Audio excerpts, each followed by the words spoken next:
Three men beat an air in an alley until a waitress shows up and does something incredible. Comment saying what you thought of this story with a rating from 0 to 10 and comment from which city you are watching me. I really want to know if you liked my story and want to get to know you better. So subscribe to my channel to support my work. I'm counting on your help. The fine November drizzle fell over New York City like a grey curtain that made the city lights even more diffuse, creating golden halos around the streetlights that were lost in the evening fog. Adam Al-Jamil adjusted the collar of his Italian wool coat as he left the mirrored building on Wall Street, his steps echoing on the wet marble of the sidewalk. The meeting had ended just 15 minutes ago, but the bitter feeling of betrayal still burned in his throat like a shot of cheap whiskey. 3 years of meticulous work, 3 years investing not only money, but his reputation and his deepest values in a project that could bring clean energy to forgotten communities in upstate New York. And now he discovered that Richard Price, Brian Miller, and Charles Davis, his trusted American partners, had diverted tens of millions of dollars that should have financed the installation of solar panels in rural schools. The money had been directed to ghost accounts, and even worse, part of it had been used to bribe local politicians who would facilitate fraudulent bids. Adam knew well the weight of the expectations he carried on his shoulders. Heir to one of the most powerful families in the Middle East, he had been sent to America not only to expand the family's business, but to prove that he could honor the Al-Jamil name far from the watchful eyes of the patriarch. His investments in renewable energy were not just a business strategy, they were a genuine attempt to use his fortune to make a positive impact, something his father considered unnecessary sentimentalism. The apartment on the Upper East Side was only 20 minutes away, but Adam needed time to process the magnitude of the betrayal before facing the silent walls of his lonely home. He decided to drive to Greenwich Village, where Richard had scheduled an informal meeting at a bar to clarify some misunderstandings.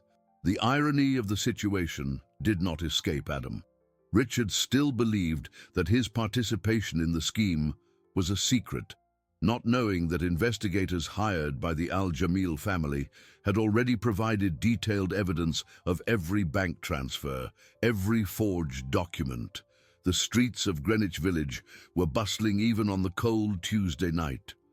College students crowded the doorways of bars, their voices mixing with the sound of music that escaped the establishments every time someone opened a door. Adam parked his Mercedes on a side street and walked towards the bar indicated by Richard, observing with anthropological interest the cultural effervescence of a neighborhood that represented everything that New York had of the most authentic and unpredictable. The meeting was brief and pathetic. Richard tried to justify the scheme as a necessary flexibility in American bureaucracy, claiming that the diverted money would be reinvested in even larger projects. Adam listened in silence, his dark eyes recording every lie, every desperate attempt at manipulation. When Richard realized that his explanations were having no effect, he tried a more aggressive approach, suggesting that Adam was too naive to understand how things really work in the States. It was then that Adam stood up from the table, left a few bills to cover the bill, and said only that Richard had 72 hours to return every cent, after which his lawyers would take over. The sudden pallor on Richard's face confirmed that the message had been perfectly understood. Leaving the bar, Adam felt the weight of disappointment mixed with a cold, calculated anger. He was walking through the narrow alleys behind the establishment, looking for a more private place to make some important calls, when he realized he was not alone. 3 shadows stood out from the darkness, moving with the coordination of experienced predators. The first blow hit his ribs on the left side, taking his breath away and causing him to double over involuntarily. Before he could recover, a second man hit him on the nape of the neck with something heavy, possibly an improvised club. Adam fell to his knees, the metallic taste of blood filling his mouth. But his mind remained clear enough to understand that this was not a common mugging. A rough voice growled that he shouldn't have stuck his nose where it wasn't wanted, that a lot of important people don't like curious foreigners. Adam tried to defend himself, but the numerical superiority made any resistance futile. They dragged him towards a dark car parked at the end of the alley, and for the first time since arriving in America, he felt real fear. Not fear of physical pain, but fear that his attempt to do the right thing could cost him his life before he could even expose the corruption he had discovered.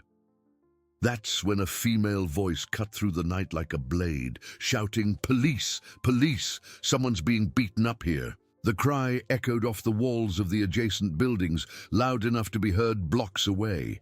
The three men stopped immediately, looking around for the source of the voice. She continued, shouting that she was calling 911 right now, that the police were on their way. Sarah Johnson had finished her double shift at Gino's Trattoria just 15 minutes earlier.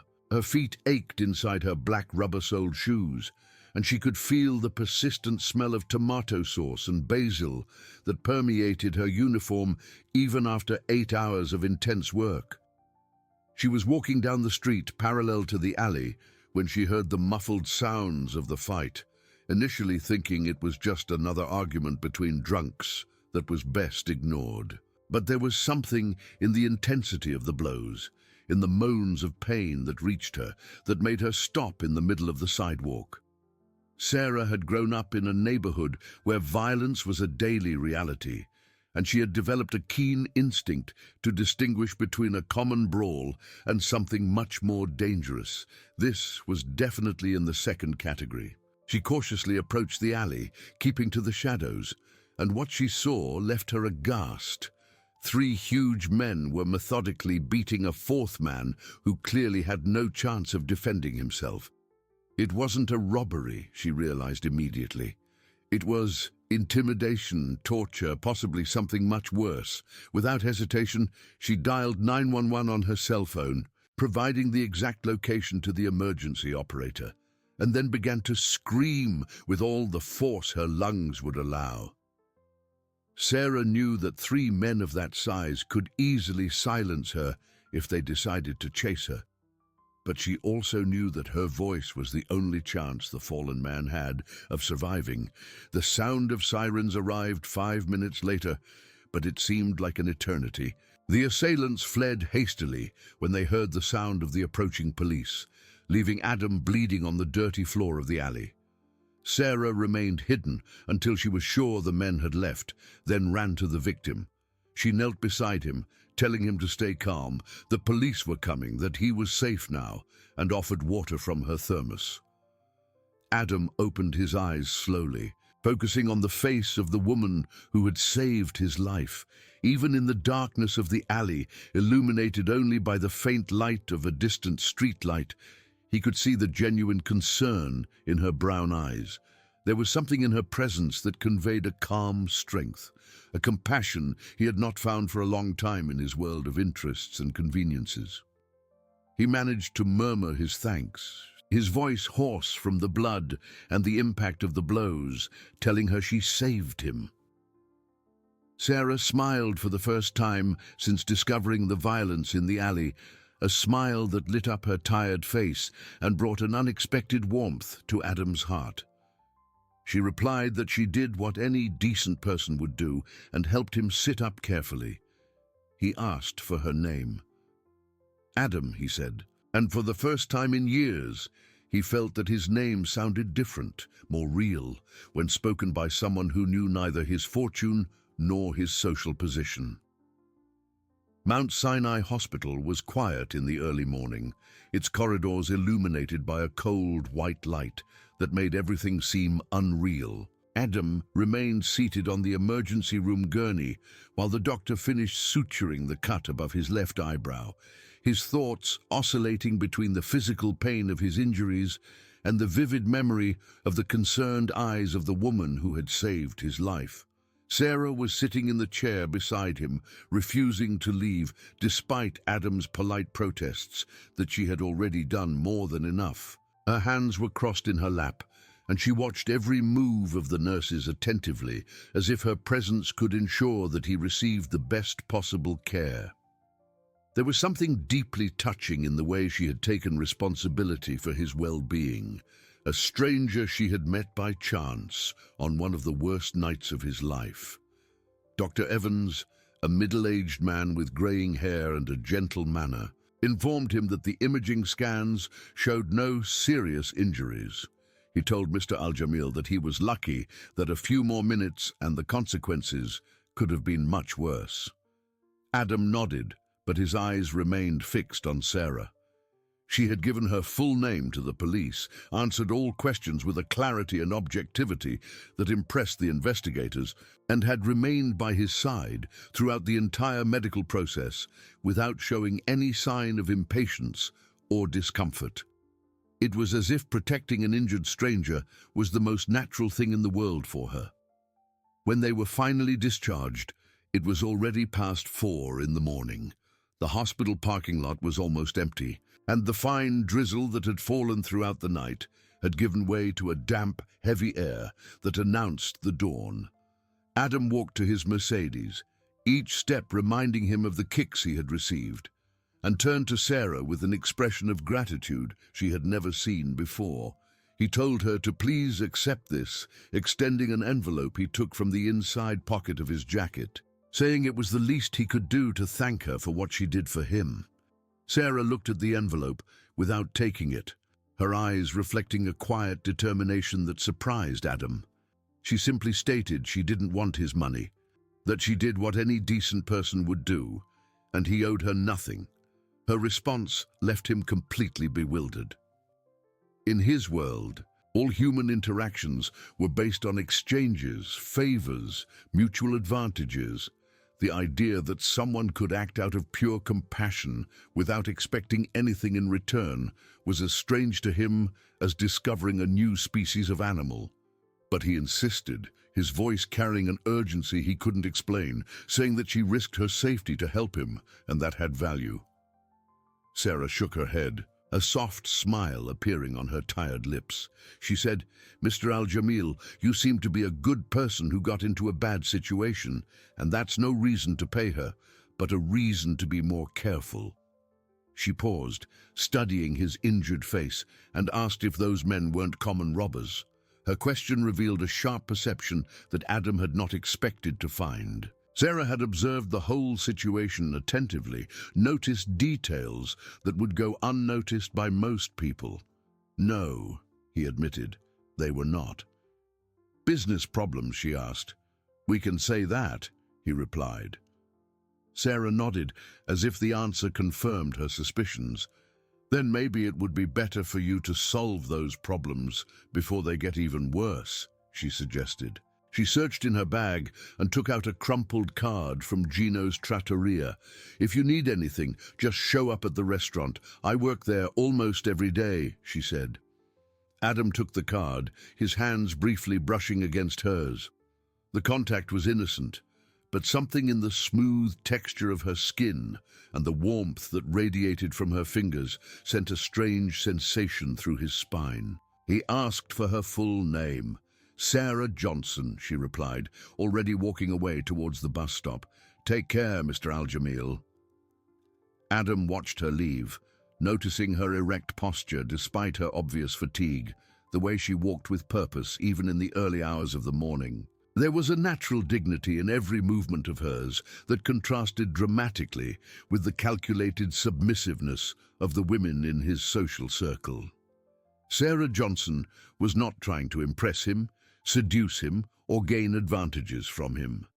She simply was who she was, without masks or artifice. For the next 2 weeks, as he recovered from his injuries and dealt with the legal consequences of the corruption scheme he had uncovered, Adam found himself thinking about Sarah with a frequency that disturbed him. Richard and his accomplices had been arrested after a complex FBI operation, and the embezzled funds were being gradually recovered. But the satisfaction he should have felt with the resolution of the situation was overshadowed by a restlessness he couldn't explain. It was as if the encounter with Sarah had opened a crack in his carefully constructed worldview.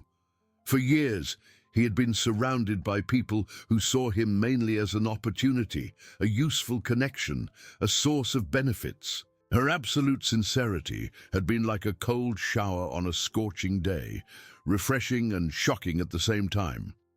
On the third Friday after the incident, Adam made a decision that surprised him. Instead of dining at one of the sophisticated restaurants he usually frequented, he drove to Little Italy and parked in front of Gino's Trattoria.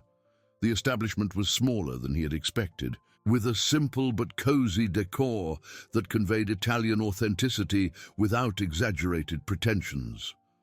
Sarah saw him the moment he entered, and the genuine surprise on her face confirmed that she did not expect to see him again. She was wearing the restaurant's uniform, a simple black dress with a white apron, and her hair was tied back in a bun that revealed her elegant neck. There was something different about seeing her in her work environment, a professional confidence that made her movements even more graceful. "Mr. Al-Jamil," she said, approaching with a polite but cautious smile, "what a surprise to see you here." He said he promised he would return to thank her properly and asked if she had a few minutes to talk when her shift ended. Sarah hesitated for a moment, her eyes studying his face as if trying to decipher his intentions. "My shift ends at 11, she finally said, "but you didn't have to bother coming all the way here just to thank me."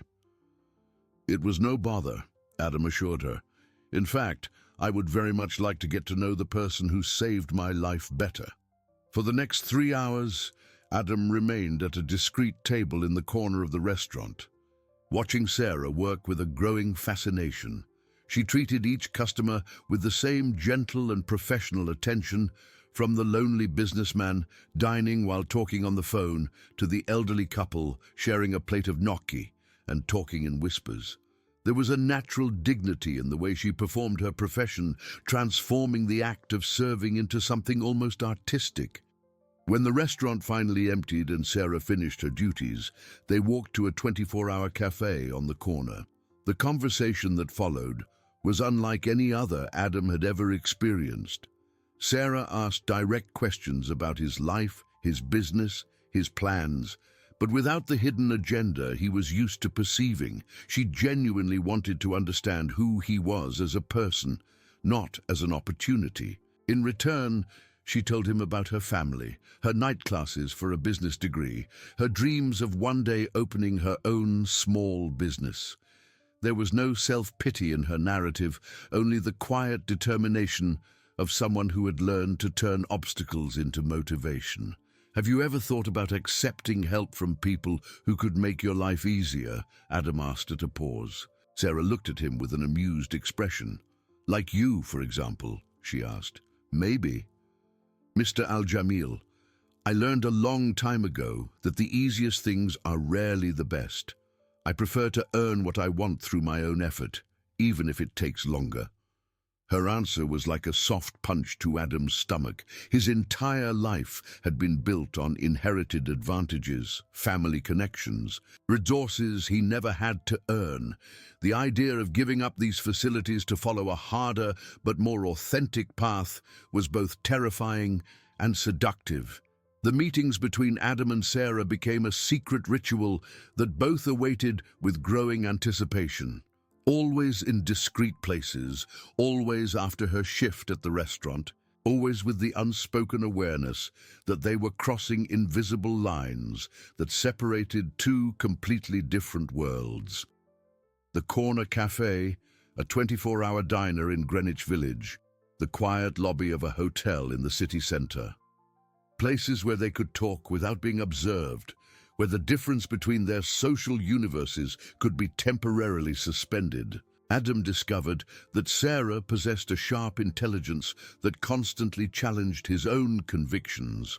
When he mentioned the challenges of expanding sustainable businesses in America, she asked questions that revealed a deep understanding of the social complexities that he, despite all his privileged education, had only superficially considered. When he spoke of his frustrations with the endemic corruption he encountered at all levels, she offered perspectives that were born from the real experience of someone who had grown up watching how the system really worked for people like her.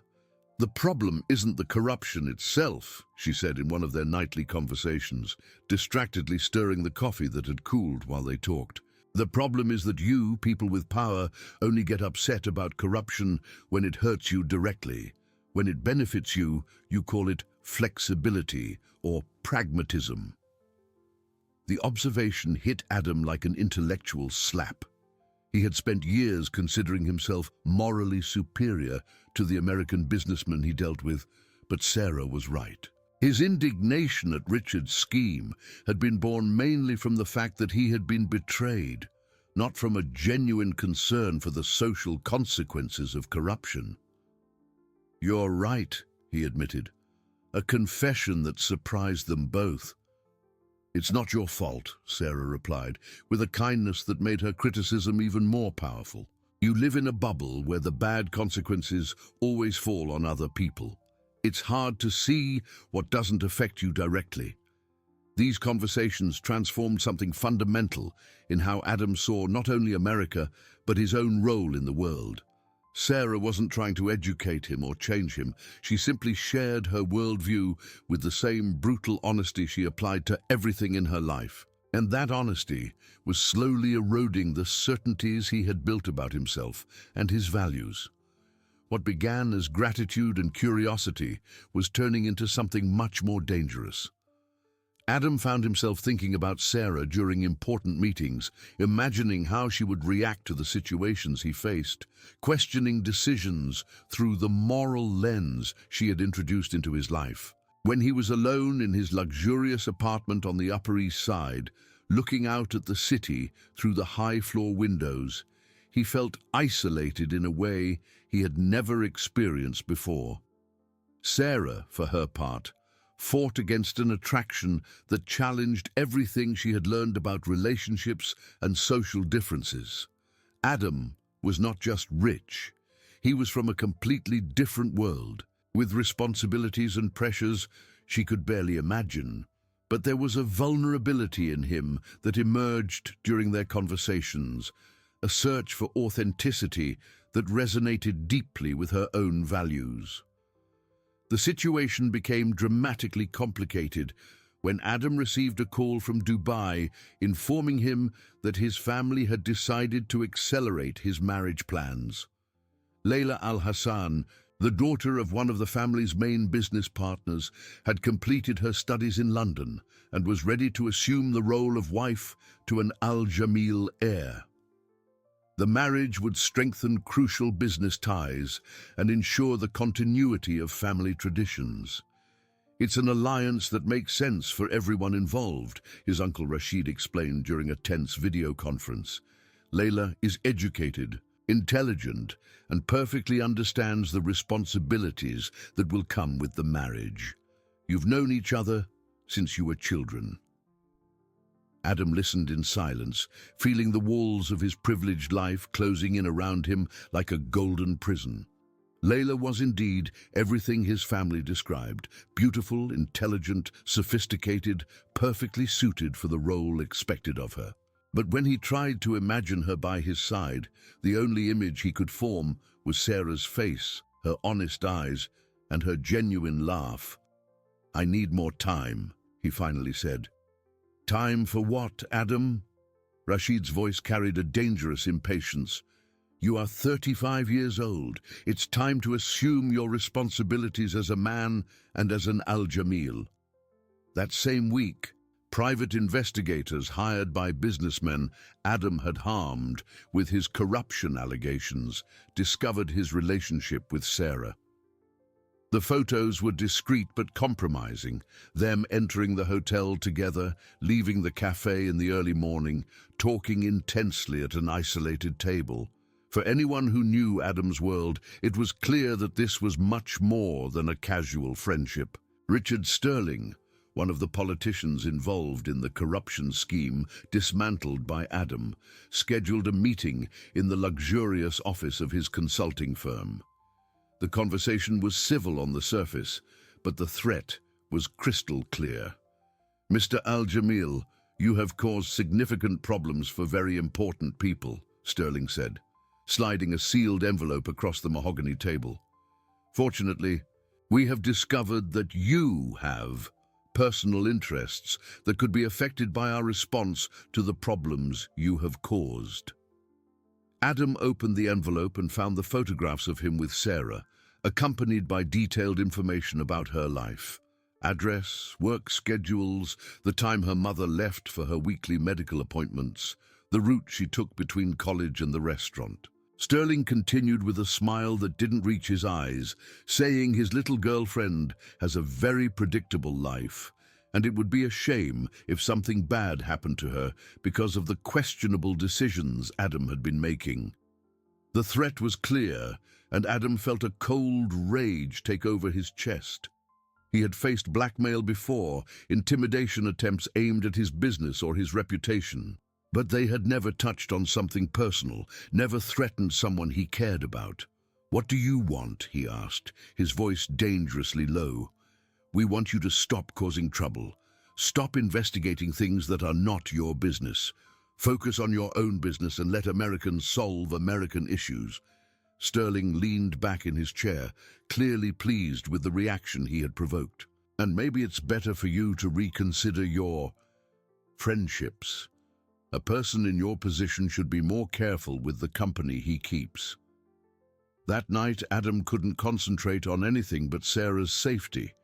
He discreetly hired a security company to monitor her without her knowledge, but he knew this was only a temporary measure. The people who were threatening him had resources and connections that made any protection precarious. When he met Sarah at the usual cafe, she immediately noticed that something was wrong. "You're different today," she observed, studying his tense expression.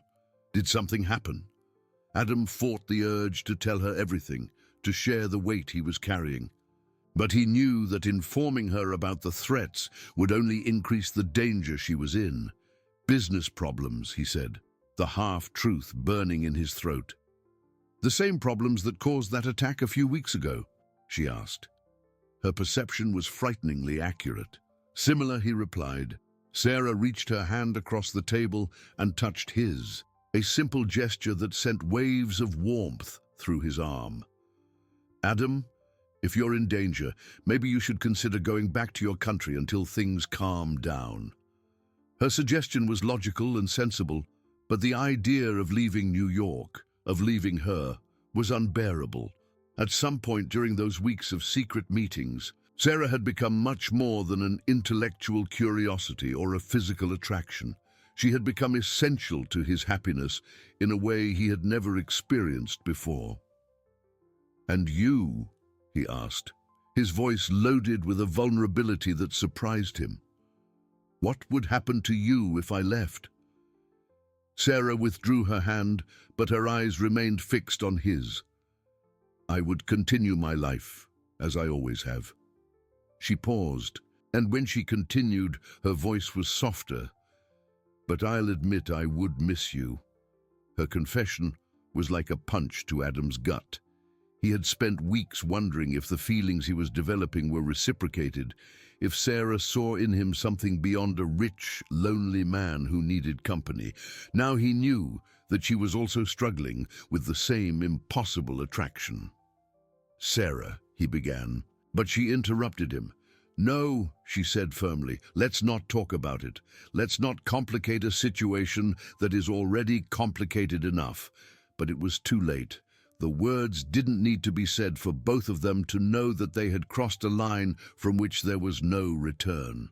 The discovery of Adam's relationship reached the ears of the Al-Jamil family through the most unexpected channels. Layla Al-Hassan, the chosen bride, maintained a network of informants in New York who discreetly monitored the activities of her future husband.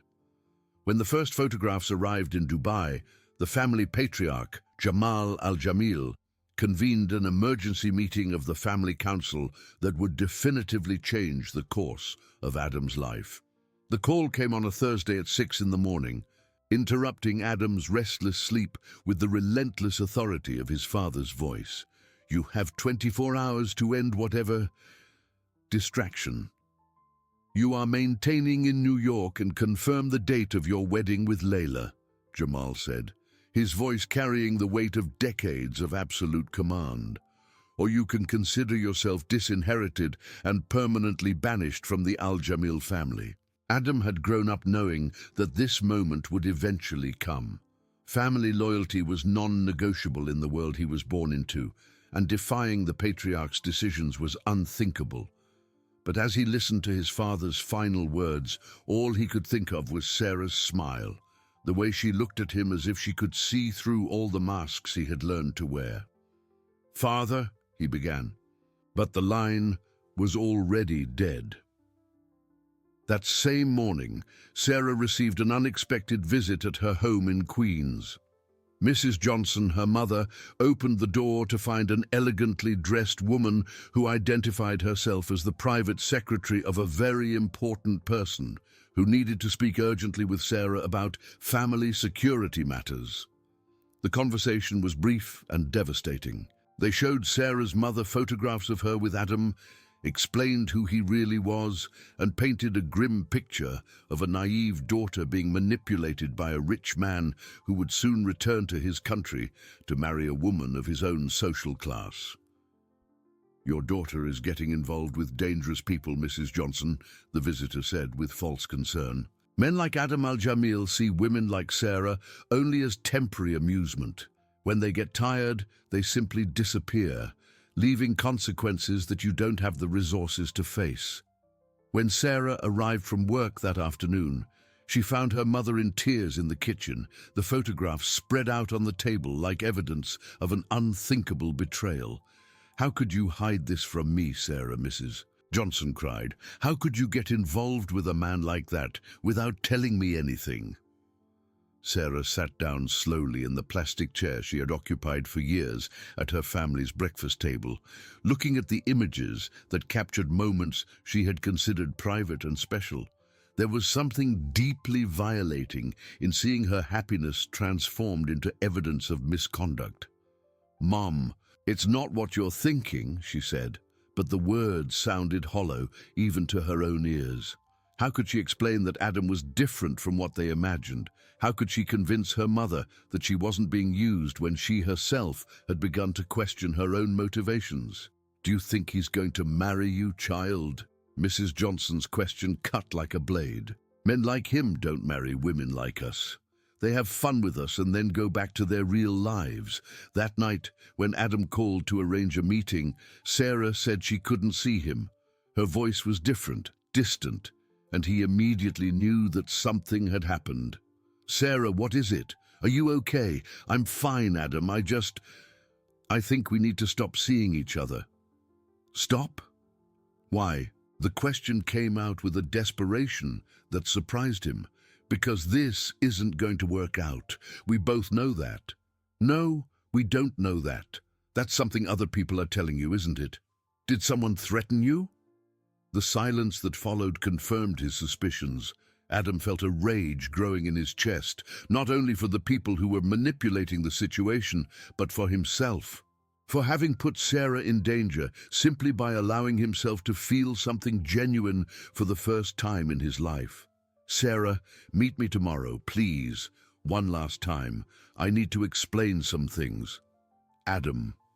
"One last time," he repeated. "After that, if you still want me to disappear from your life, I will respect your decision." The meeting took place in a small park in Greenwich Village, far from their usual spots, on a bench under a tree that offered privacy without seeming furtive. Sarah arrived on time, but there was a tension in her posture that hadn't been there before. A raised guard that hurt Adam more than any physical assault he had ever suffered.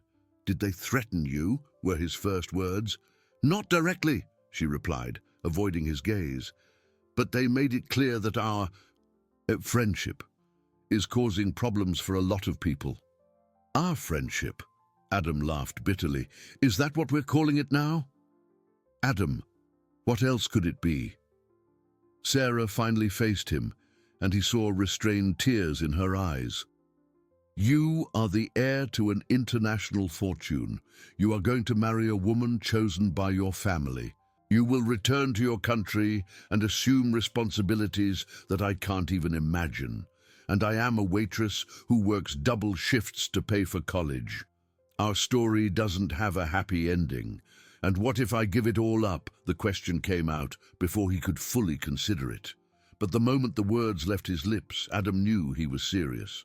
"What?" Sarah stared at him in disbelief. "What if I renounce the inheritance, break with my family, stay in America?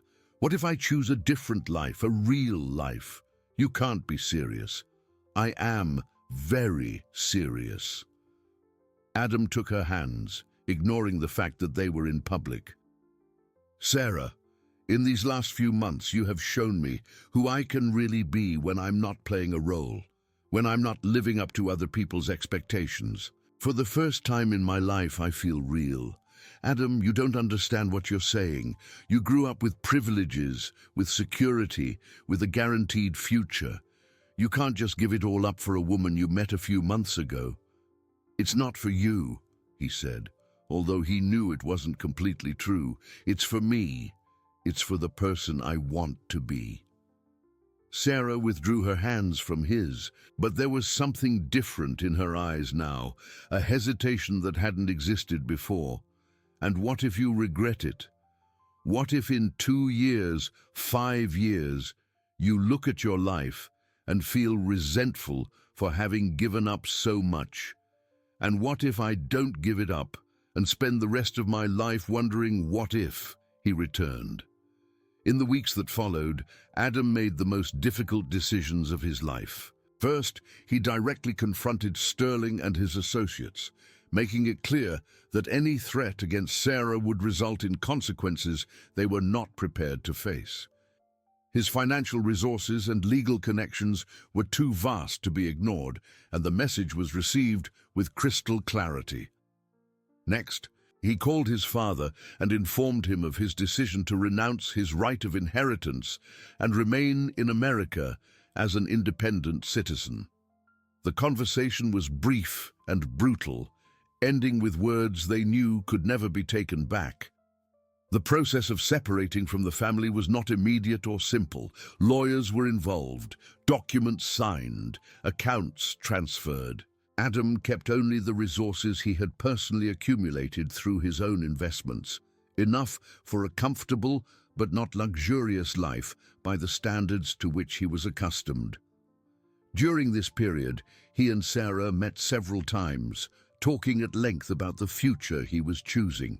She asked difficult questions, forced him to consider practical aspects he had neglected, questioned his motivations with the brutal honesty he had learned to value. "Are you sure you're not confusing rebellion with love?" she asked in one of their conversations. "Are you sure you're not confusing fear with prudence?" he replied. Gradually, the barriers Sarah had erected began to lower. She saw Adam's real determination, the way he faced the consequences of his choices without laments or regrets. When he finally rented a modest apartment in Greenwich Village and began to establish a new, renewable energy consulting firm, she realized that his transformation was genuine and permanent. The first kiss happened on a Sunday afternoon, on the same park bench where he had declared his intentions. It was soft and hesitant at first, then urgent and full of all the feelings they had repressed for months. "I still think you're crazy," Sarah murmured against his lips. "Probably," Adam agreed, "but it's the first time in my life I'm doing something I really want." 2 years later, Adam and Sarah married in a simple ceremony at her neighborhood church, surrounded by the family that really mattered and the friends they had built together. Mrs. Johnson, who had initially resisted the relationship, eventually surrendered to Adam's genuine kindness and the obvious love he had for her daughter. Adam's consulting firm prospered, focused on projects that truly made a positive social impact. Sarah finished her degree and became his business partner, bringing the practical perspective and social sensitivity that transformed the company into a benchmark in the sector. They faced difficulties, prejudices, moments of doubt, and external pressures that tested their determination. But each obstacle overcome only strengthened the certainty that they had made the right choice. The love that was born from a violent encounter on a cold night had transformed into a partnership that honored the best aspects of both, proving that sometimes the differences that seem to separate us are exactly what we need to become, who we really are. If you liked this video, please subscribe to my channel. I promise to bring videos every day that will make your life happier. Comment what you thought of my story with a rating from 0 to 10, and thank you very much.